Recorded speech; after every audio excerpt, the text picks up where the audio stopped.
Deep blue New York has Democrats on defense this midterm cycle. Prominent party leaders are flocking to the state to stump for their candidates, as Democrats seek to hold onto their slim majority in Congress. One traditionally blue haven for the party has turned more competitive than expected, New York. Prominent figures on both sides are flocking to the state as several races, especially those for governor and Congress, have tightened in the final stretch. President Joe Biden this week made a trip to Syracuse, and First Lady Jill Biden will stump for Rep. Sean Patrick Maloney and other Democratic candidates on Sunday. Florida Governor Ron DeSantis was on Long Island Saturday to stump for Republican gubernatorial nominee Lee Zeldin, as polls show a tightening in the contest between Zeldin and incumbent Gov. Kathy Hochul. It was always gonna be a tough cycle, even in a blue state like New York. Not every year is gonna be one where the Democrats run the table the way they did in the last midterms in 2018, Evan Stavisky, a Democratic political consultant, told ABC News. The governor's race. New York has comfortably elected Democratic governors for years. A Republican hasn't held the position since 2002, when former Governor George Pataki won re-election.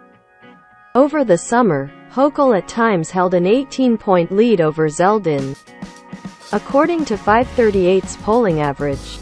Now, a little more than a week out from Election Day, Hochul's lead is 6.9 points, still making her a frontrunner but close enough to cause some alarm among Democrats, when you consider that there's a 2 million-plus Democratic registration edge.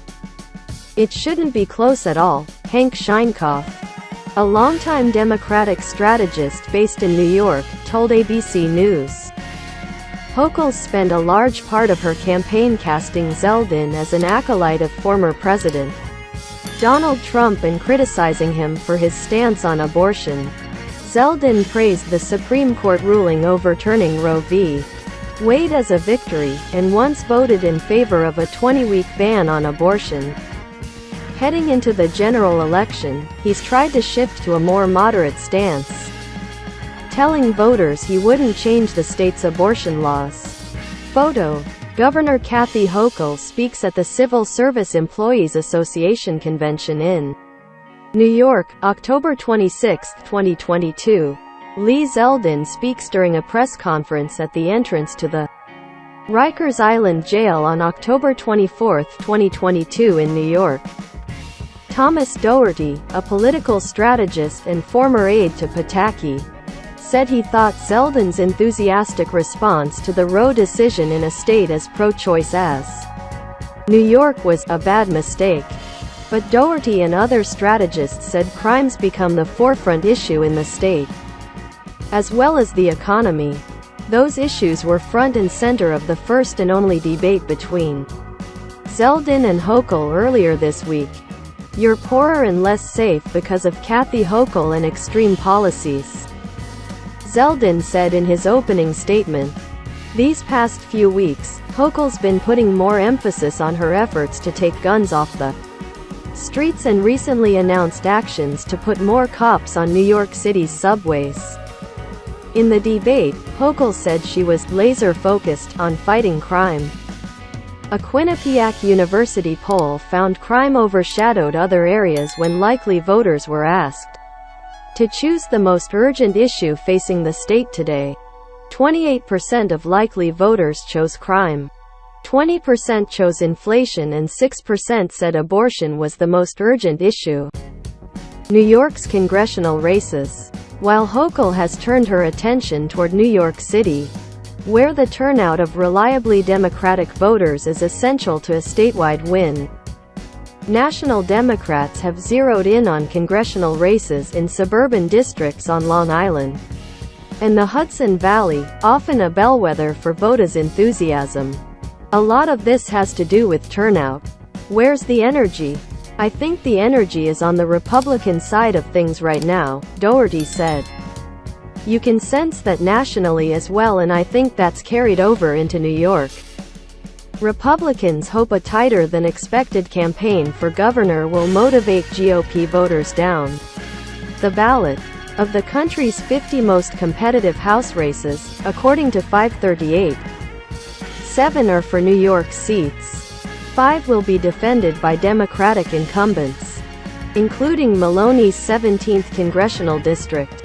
Maloney, chairman of the Democrats' congressional campaign arm, touted the president's plan to invest in manufacturing jobs in the Hudson Valley and upstate New York on ABC News this week.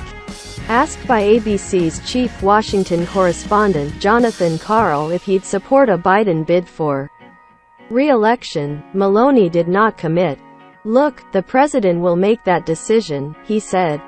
Forecasters at the Cook Political Report recently changed the race between Maloney and Republican Mike Lawler from leans Democrat to toss-up. Jill Biden's visit to the state will look to bolster Maloney and Robert Zimmerman, the Democratic nominee for New York's 3rd congressional district, a swing Long Island seat vacated by Representative Tom Suozzi, a Democrat. The party is still favored to keep power there and in the neighboring 4th district, according to forecasters the Cook Political Report, where candidates are jousting for a long-held Democratic seat that shades moderate. Both Republican Anthony D'Esposito and Democrat Laura Gillen bucked their own party in a Newsday debate, D'Esposito insisting that abortion is not on the ballot in New York, and Gillen taking aim at cashless bail, a policy advanced by Democrats in Albany. Representative Pat Ryan, who won a summer special election in the 19th district largely on the progressive momentum gained after the Dobbs case, will have to defend a Democratic seat in the 18th district on Election Day because of redistricting. It will be a test of Democrats' enthusiasm at the halfway point of Biden's term in a state that sent him to the White House by 23 points. Okay, for the article is done. Thanks you for support us. Wish you good luck.